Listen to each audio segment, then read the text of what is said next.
अब हम सूरा अद्दुहा को बारीकी से समझते हैं। ये कुरान मजीद की 93वीं सूरत है और ये भी मक्के में नाजिल हुई थी। इसका नाम अद्दुहा यानी सुबह की चमकती हुई धूप है और ये नाम सूरत की पहली ही आयत से लिया गया है।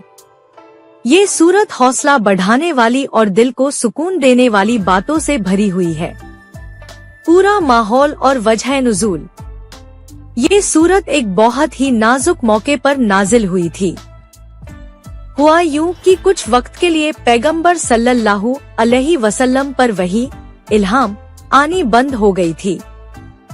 इस छोटे से अंतराल के दौरान मक्के के बुरे लोगों ने ताने मारने शुरू कर दिए। वो कहने लगे कि देखो, तुम्हारा रब तो तुम्हें भूल गया है। ये बातें सुनकर आप सल्लल्लाहु अलैहि वसल्लम का दिल बहुत दुखी हुआ। ठीक इसी वक्त अल्लाह की तरफ से ये प्यार और दुलार भरी सूरत नाजिल हुई ताकि आपके दिल को तसल्ली दी जाए और दुश्मनों के बोले गए जहर का मुंहतोड़ जवाब दिया जाए। सूरत की तशरीह, व्याख्या और उसके अंदरूनी पहलू। सूरत की शुरुआत अल्लाह की 2 निशानियों की कसम से होती है। 1. सुबह के चमकते हुए उजाले की कसम। ये नई उम्मीद, नई रोशनी और नई शुरुआत की निशानी है। 2. रात की कसम, जब वो सन्नाटा और अंधेरा फैला ले। ये सुकून, आराम और इंतजार के वक्त की निशानी है। इन कस्मों के बाद अल्लाह ताला सीधे अपने पैगंबर को संबोधित करते हुए 3 बातें कहकर उन्हें दिलासा देता है। 1.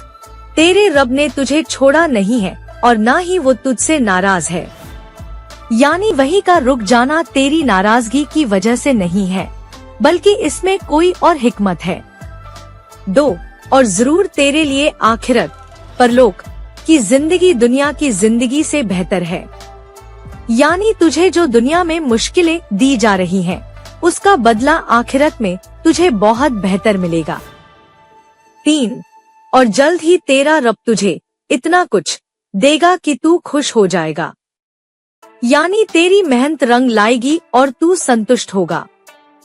फिर अल्लाह ताला अपने पैगंबर को याद दिलाता है कि क्या तुझे तेरे गुजरे हुए वक्त पर यकीन नहीं है। ये बातें इसलिए याद दिलाई जा रही है ताकि आपका दिल और मजबूत हो। 1. क्या उसने तुझे यतीम पाकर नहीं पनाह दिया? यानी तू बचपन में ही यतीम हो गया था, लेकिन अल्लाह ने ही तेरी हिफाजत की। 2. और क्या उसने तुझे भटका हुआ पाकर सीधा रास्ता नहीं दिखाया? यानी दुनिया वाले जहालत, अज्ञानता के अंधेरे में भटक रहे थे, तुझे हिदायत देकर रास्ता दिखाया। 3. और क्या उसने तुझे मोहताज पाकर गरीबी से आजाद नहीं किया? यानी तू गरीब था, अल्लाह ने तेरे ऊपर अपनी दौलत वाले दिल खोल दिए। इतना ही नहीं, अल्लाह ताला सिर्फ अतीत की नेमतें याद दिलाकर ही बात खत्म नहीं करता, बल्कि भविष्य के लिए एक जिम्मेदारी भी देता है। वो फरमाता है, फिर हे पैगंबर, जिसने तुझे पाला पोसा, तुझे सब कुछ दिया, उसकी शुक्रगुजारी में तू भी वैसा ही बन। यानी जिस तरह तुझ पर एहसान किया गया है, तू भी दूसरों पर एहसान कर। इसकी तफसील में 2 बातें बताई गई हैं। 1. तो तू यतीम के साथ सख्ती ना करना, यानी जो तेरी तरह बेसहारा और कमजोर है उस पर रहम कर। 2.